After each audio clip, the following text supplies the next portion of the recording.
Thank you, Tim. Appreciate it. For most of my life, I've had the privilege of taking my safety for granted. In large measure, that's due to the color of my skin. Our black neighbors, colleagues, and friends here in Portland and all across America, they don't wake up every day feeling safe. Not driving to work, not picking up groceries, not bird watching in a park, not even while going out for a jog. This, of course, is not news for black Americans or black Portlanders. This is their everyday reality. 1 week ago today, the murder of George Floyd announced this reality so loudly, so obviously, so unconscionably, that Americans of every race stood up and said, enough. People are grieving. People are angry. And people are hurt. And those emotions, they're now boiling over into the streets of America and right here in the streets of Portland. Last night, for the third night in a row, thousands of protesters in our city demanded justice for people of color. They deserve a space to deliver this important message, and they deserve to be heard. Community leaders are listening. As your mayor, I'm listening. Your city commissioners are listening. Your police chief, your fire chief, they're listening too. They're doing everything in their power to protect your right to protest, to avoid confrontations. But last night, a small number of demonstrators provoked conflict. Last night, a small handful of rioters continued to hurt our city. They were violent. They harassed reporters and threatened our first responders. They smashed windows. They started fires. I want to be clear. They were a small handful from amongst thousands of peaceful demonstrators. The majority, those who demonstrated peacefully, I want to say again, thank you. I'm proud to stand with you, seeking a just future for the people of color that our government has failed.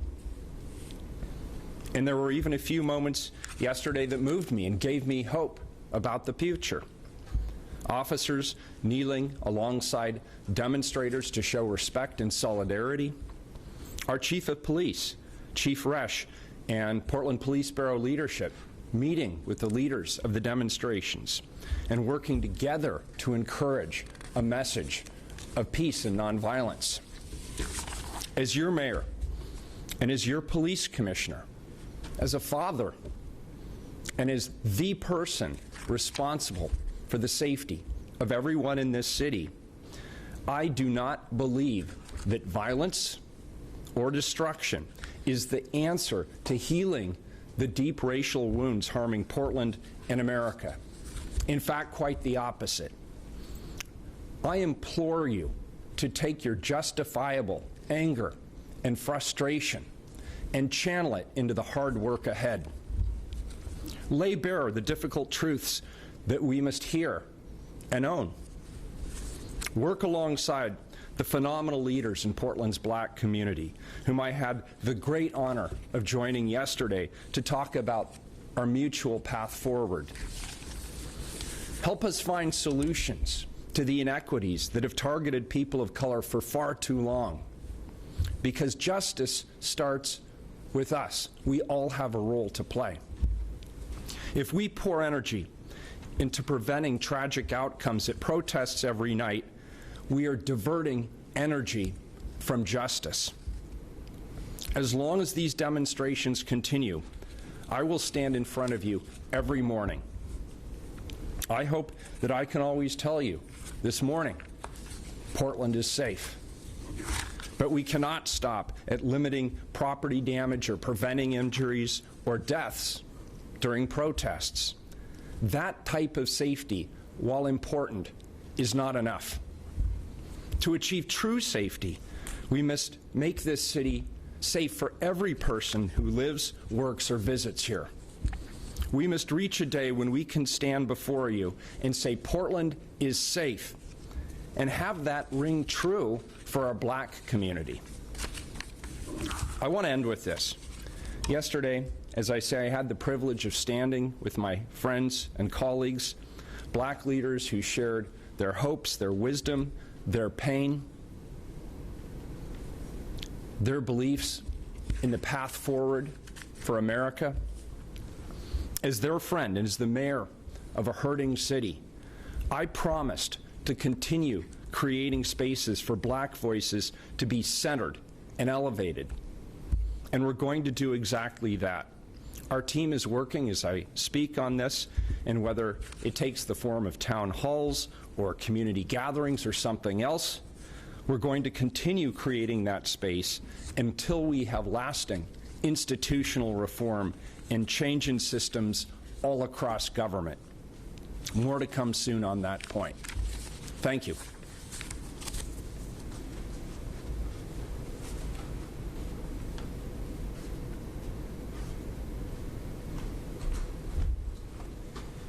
Next up to the podium to talk about the Portland Police Bureau's response to last night's protests is Deputy Chief Chris Davis.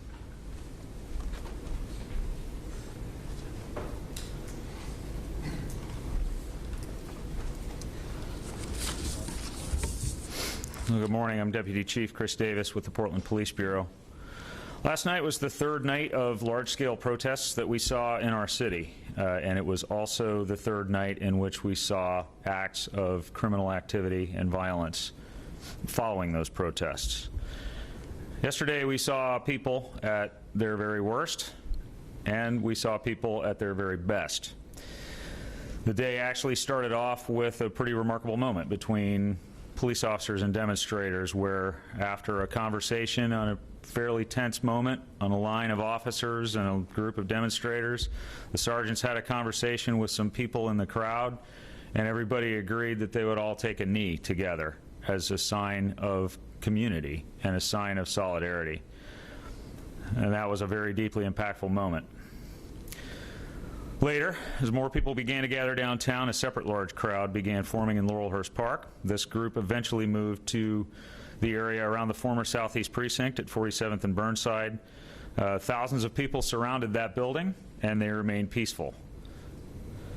As the crowd swelled, demonstration liaison officers reached out to leaders to offer assistance to help facilitate this very large group's movement and to keep participants safe.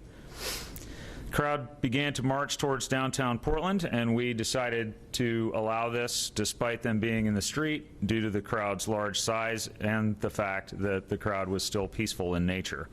We also allowed this to continue despite going past the curfew order, again because of the large size and because of the fact that it was still a peaceful group.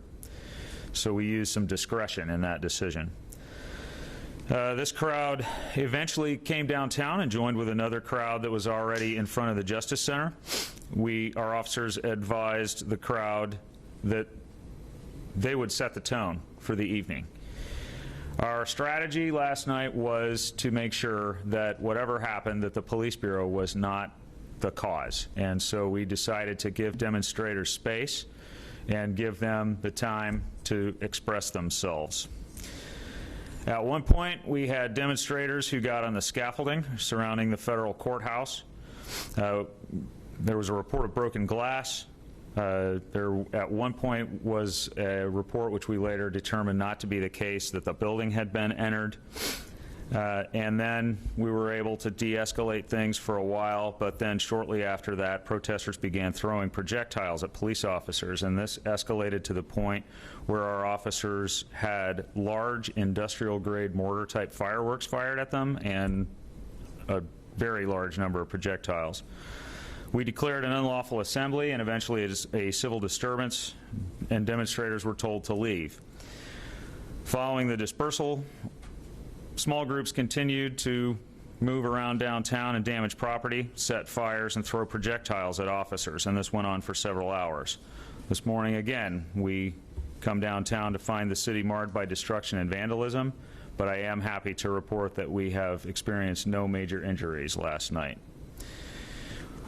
I know emotions are running high, and I want to thank all of the people who demonstrated peacefully last night, which was the vast majority of the crowd that came downtown. We did everything that we could to help facilitate their march and their ability to demonstrate. I can assure you that we hear you, and that we hear the community, and that the community at large hears you.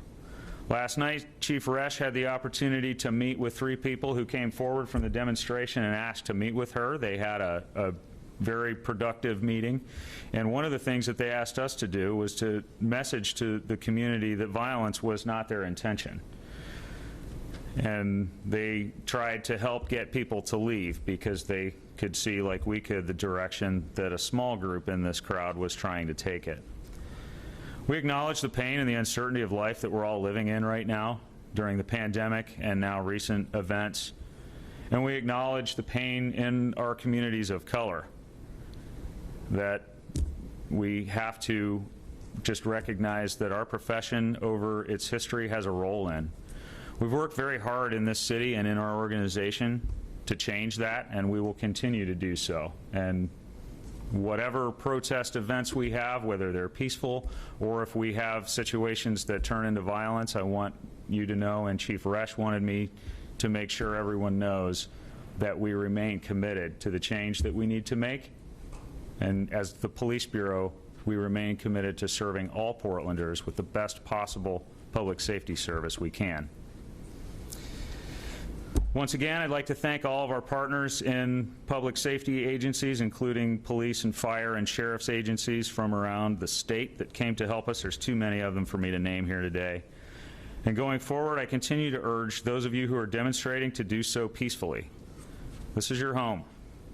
This is our home. Help us protect our shared community from more violence and destruction, and help us move our community in a positive direction. Thank you.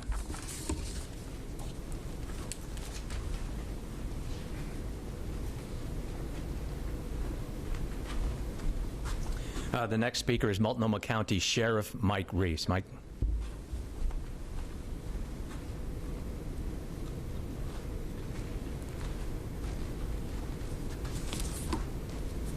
Good morning. As a public safety professional, I swore an oath to protect and to serve our community. I stand with the family of George Floyd and with all those who are grieving and seek justice and healing. As public safety professionals and representatives of the communities that we serve, it's important that we understand the impact that racially motivated policing has on communities of color and marginalized populations. At the Multnomah County Sheriff's Office, we have no tolerance for disparate treatment. The actions of some in the crowds last night to engage in looting, property damage, and violence needlessly takes away from our community's ability to heal and move forward. As public safety professionals, we cannot turn away from criminal activity in our cities. As an agency and personally as an individual, we decry violence and destruction to divert attention from the suffering that's going on and the rightful calls for justice. The destruction in our community must stop. I want to take a moment to highlight some of the concerns I have about what transpired last night and the focus on, continued focus on the Justice Center. It probably is because it's perceived as just a police facility, but it's much more. It houses adults in custody who we are legally and morally responsible for their safety and their security. It's where, during a pandemic, we are having victims of domestic violence come for restraining orders. It's where we have arraignment courts and a lot of our other court processes that allow us to release people from custody and for victims to seek justice. I am committed to fighting racism and bigotry in our community and will continue fighting for the underserved and the silent to reduce crime and build a community that we all want and that we all strive for. I want to close by saying that we're all responsible for public safety, not just the police, not just our deputy sheriffs. Last night's events were tumultuous. I was personally present when our deputy sheriffs and our state police and our Portland police officers came under fire with projectiles, rocks, glass bottles, incendiary devices, and other items that were thrown at them. And they acted with restraint in trying to keep the peace and restore order. It was incredibly violent last night in front of the Justice Center at times. And again, I cannot highlight the good work that was done by Chief Rush and the leadership of the Portland Police Bureau to attempt to contain the violence and to restore order and peace in our community. We need your help. There are folks that we put out yesterday photos of who are responsible for Friday night's damage at the Justice Center, the arson, and the damage that occurred. And those photographs, I'm sure, will help us hold people accountable for those activities. If you know someone that was responsible, I'm asking you to please come forward and let us know who that person is so that we can seek justice and stop this violence. Thank you very much.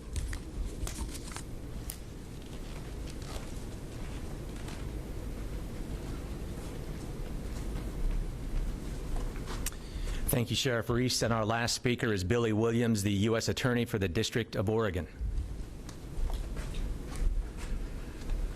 Good morning, everyone. Let me start by echoing what you've heard from Mayor Wheeler and Chief Davis and Sheriff Reese. No one discounts the trauma and the history of racial intimidation and violence that's been inflicted on communities of color throughout this country for our history in this country. What happened to Mr. Floyd is inexcusable, it's criminal, and it's being prosecuted. And so let me recognize the anger and the frustration with the criminal justice system that has been expressed through the protests over the last few days nationally. But let me also mention the words that I heard of Mr. Floyd's brother in an interview this morning as I was coming into work, and that he is asking for peace. His brother would be asking for peace. The violence and vandalism and senseless acts that are criminal is not reflective of the purpose of those who are protesting for justice. So beyond that, with what happened across the United States the last 3 nights, and in particular here in Oregon, is criminal. It just can't be accepted as normal. It has elevated to an organized level across the United States from what we are all gathering in terms of the information. It's just different. It's like a light switch going off at some point, and similar conduct is going on throughout the United States. That puts our first responders, our men and women in law enforcement, in harm's way. Private property owners, businesses, why are they being subjected to this kind of senseless violence and destruction? What I saw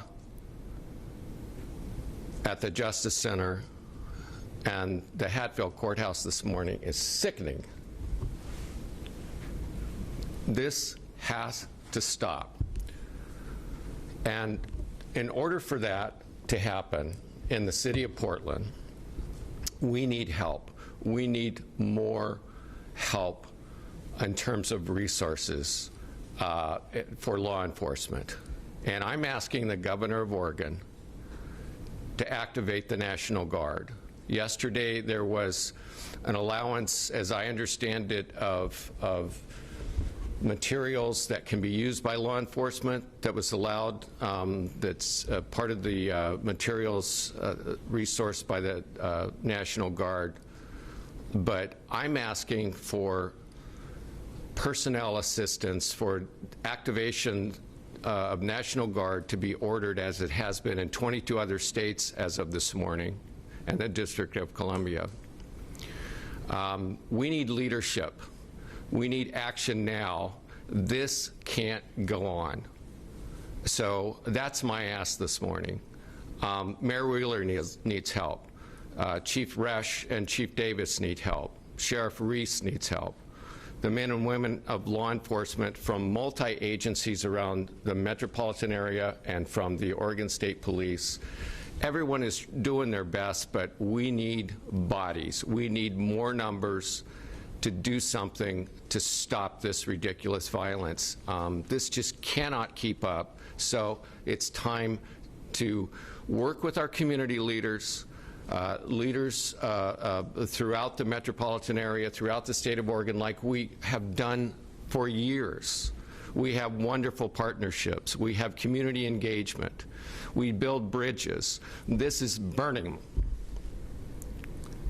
right? So it's time to stop the nonsense. Thank you.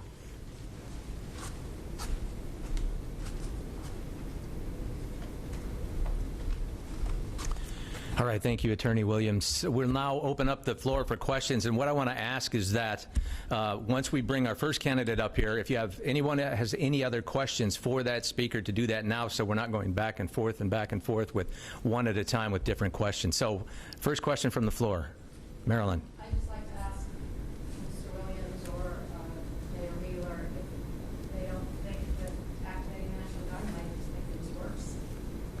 Okay, the question is to Mayor Wheeler and U.S. Attorney Williams. Do they think activating the National Guard might make things worse?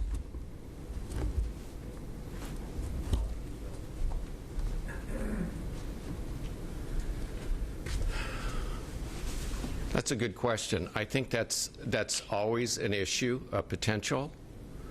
But at some point, you have to do the right thing. And right now, our law enforcement partners are in desperate harm's way. And again, private businesses, public entities, city buildings, county buildings, federal buildings. At what point do you make the decision that you're going to do everything you can do to stop the violence? We can have the support of people who are legitimately and lawfully and caringly protesting. They don't want this. That's been communicated to me. They don't want this.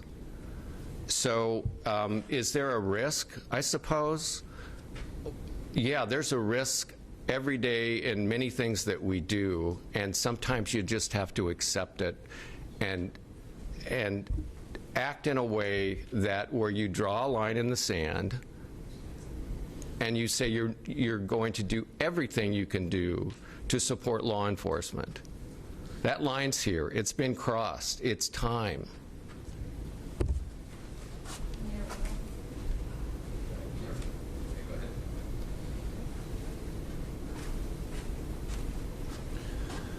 Yeah, first of all, I want to be very clear that there are open lines of communications between myself and the governor personally, as well as between our offices. There is coordination with the superintendent of state police, as well as the leadership of the National Guard.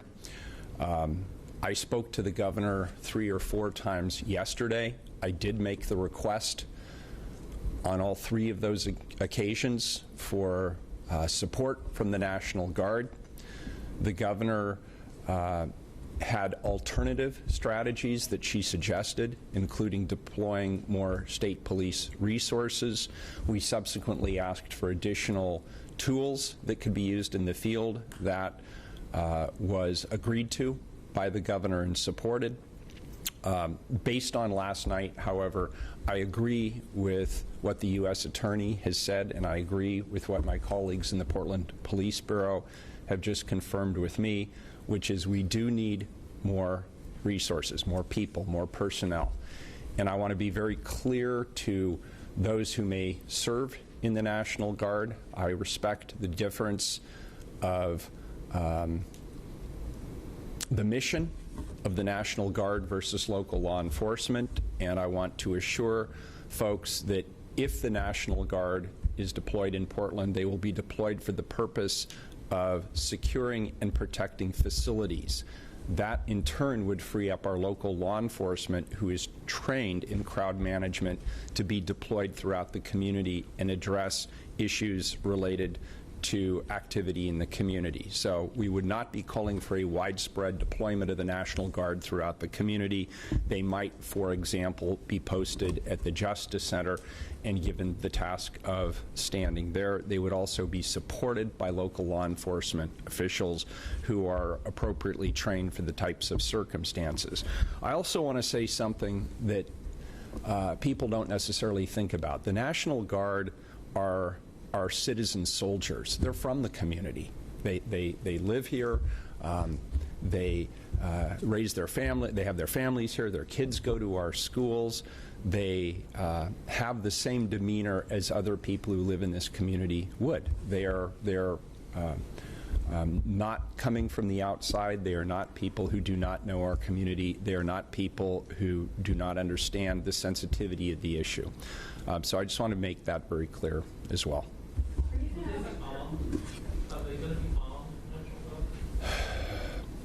I'm going to defer that question to the individuals who are responsible for the National Guard. I know they are armed differently. I'm going to actually defer to law enforcement. I think they know. Chris, can you answer that question?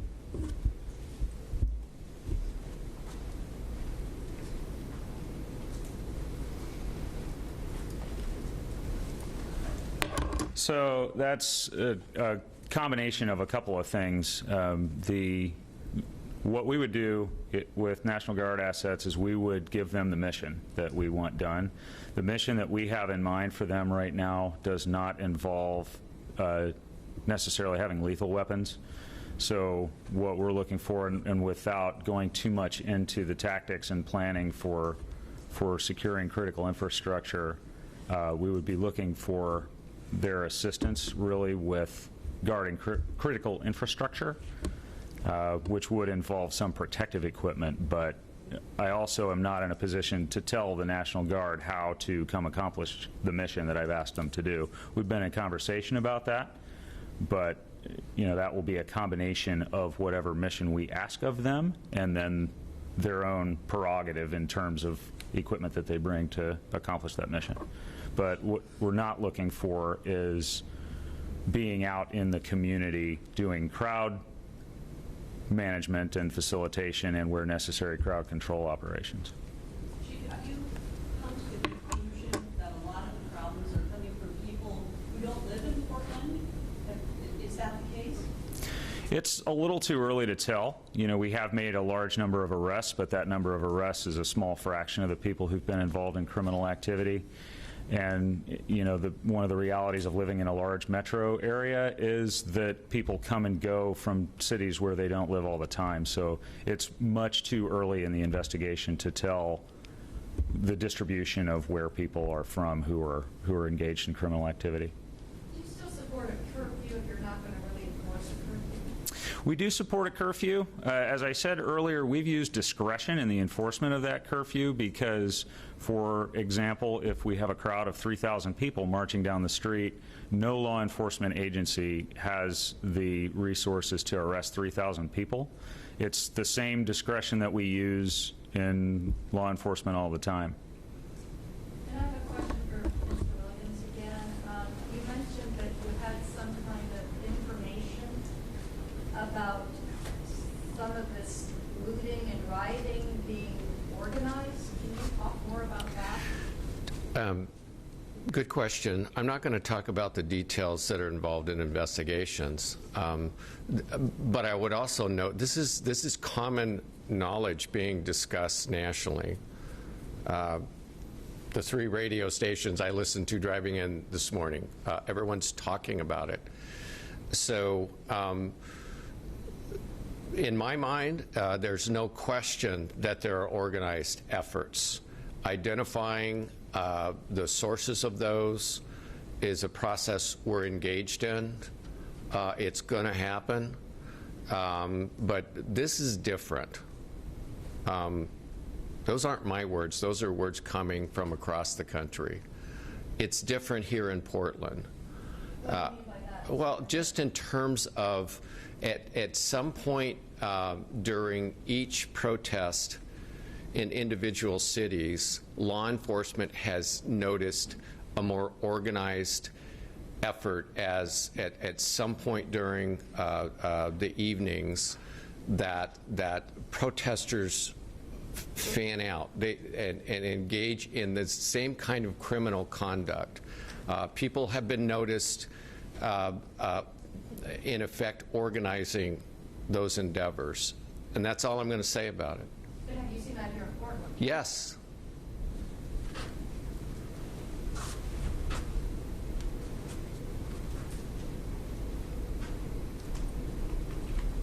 Do you expect there's curfew in effect tonight? Any other questions? Do you want to?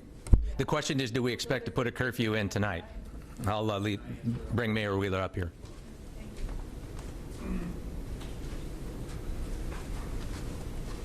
So with regard to the question of the curfew, as of last night, 40 cities across the United States imposed curfews.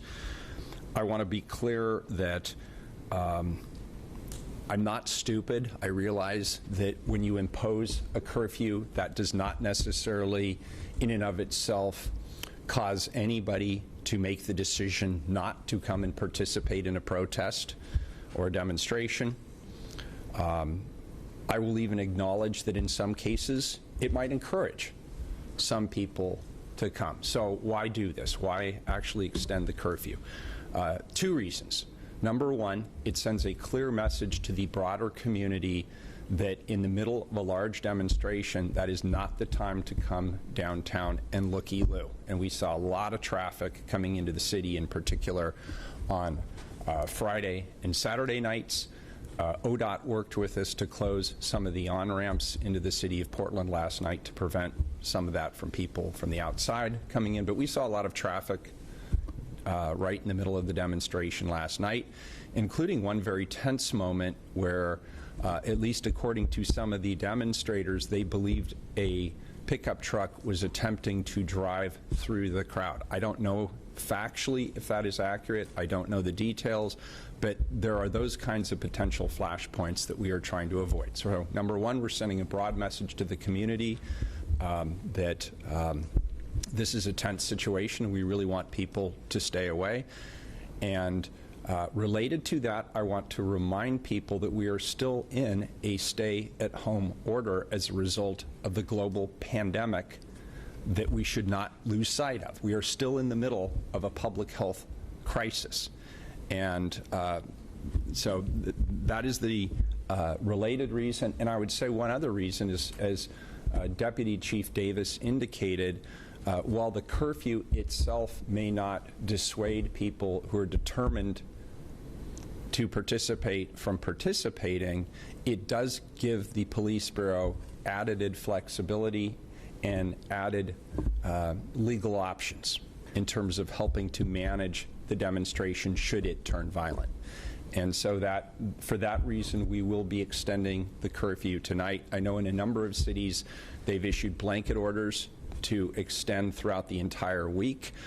I still, at this moment, based on what I know as of right now, would prefer to make this decision on a day-by-day basis. But the curfew will be in effect tonight. When will we see the National Guard? I'm sorry? When would we see the National Guard?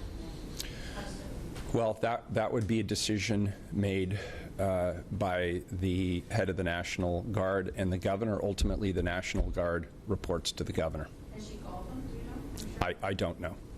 So, Mayor, you had said that damage could be in the millions. Do you have an updated estimate? And where is most of it? Is it all downtown, or is it spread across the city? The damage is predominantly in the downtown core. Of course, on Friday night, there was significant damage in Northeast Portland down the MLK corridor. There has been some minor damage in the neighborhoods, tagging and the like. In terms of the estimates, those are being compiled by the Portland Bureau of Emergency Management. I've not yet seen those estimates. I don't know where they are in terms of collecting. I don't know if anybody here, I don't have that information at this point, but I know that the city is gathering that data through the Office of Emergency Management.